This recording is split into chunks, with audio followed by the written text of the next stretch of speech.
Today we're going to learn how to do a super easy rainbow. In the past, most of my rainbows have been very large and involve lots of balloons. I like having the effect of the true rainbow with the red on top going down to the purple on the bottom, but that's difficult to do without using hundreds of balloons. Normally I end up spiraling or alternating in columns. So with this new technique, I'm basically using the same method you would use to make a column, but sizing the balloon so it gives you the impression that there are 5 colors under each other. Here is a list of the supplies that you'll need. And if you look in parentheses, this shows you how many inches we're inflating each balloon. This should take you about 25 to 30 minutes to complete. The first step is going to be making your duplets. Your first duplet will consist of one 11-inch red inflated to 8 inches and one 11-inch purple inflated to 6 inches. Then you are going to make a duplet out of 2 lime green 5-inch rounds inflated to 4 inches each. You will tie them together to make your first quad. You're going to need a total of 6 of these quads. Then your second type of quad is going to be goldenrod and blue 5-inch rounds, all inflated to 4 inches. So go ahead and make your duplets and then your quads, and you should end up with 6 of these quads as well. The next one we're going to make are the white 5 inches for the clouds. And since it's a cloud, it should be kind of organic. I'd inflate them anywhere from 2 to 4 inches. Mix it up. You're going to have a total of 6 5-inch quads. And then your last quad you're going to make are for the large part of the clouds themselves. So we're going to use 11-inch rounds for this. Again, inflate them anywhere from 6 to 9 inches. You're going to need a total of 3 quads for this part. Our next step is going to be tying them together. The way I like to do this for this particular rainbow is grabbing the green nozzles and tying them together.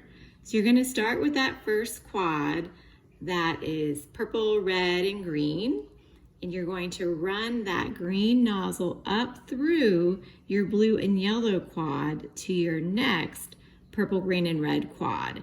And you're going to grab a green nozzle from that quad and use to tie them together. This is going to keep our tension tight and even throughout, ensuring that we have a nice curve. You could alternatively do this by tying all of the different quad nozzles together, or by figure eighting a 260, 160, or just some ribbon throughout. But I find the constant tension is easiest to use by tying the green nozzles together.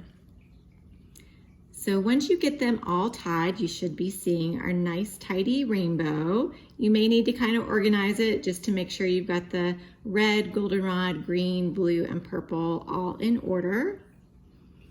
And the next step will be making the clouds.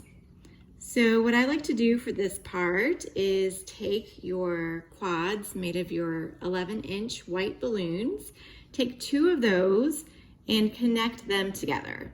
I usually put the quads on top of each other and kind of flip one balloon down, below, and up around so that they're attached in the middle. Then next, I take the 2 smaller white quads, tie them together with a scrap of balloon. I used here a white 160. I tied each end to the white 160, and then I can easily wrap it in through the clouds. You can also, if you're wanting to save balloons, use this to attach it to your rainbow. So at the bottom of the rainbow, we're going to have our bigger cloud, which will have the 2 quads of 11-inch white and then the smaller quads.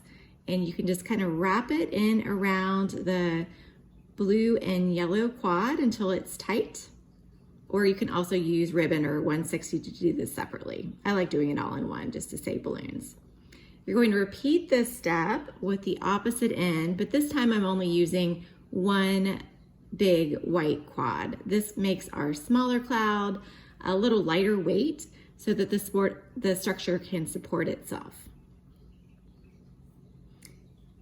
Once you're done with that, just adjust everything in place and you are good to go. You can adjust how curvy the rainbow is by varying the size of the purple balloons. Anywhere from 5 inches to 7 inches will still give you that curve. If you did 8 inches, this would be completely straight if you wanted just a plain rainbow column. You could also vary this up by making your clouds bigger or changing up the rainbow size to pastels, or even making it kind of a bright rainbow using wild berry Caribbean blue instead of the traditional blues and reds. It has a lot of flexibility. The balloon can stand up on its own if you add some water weights. If you want more structure, you can easily attach a little centerpiece type base to the bottom. You could attach this to the wall with command strips. If you're doing it outside, I would advise having a little bit more structure, maybe some sort of a curved rod that you could easily twist your balloons around to make it stand in place. I hope you enjoy, so make sure to subscribe if you want me to make more videos like this.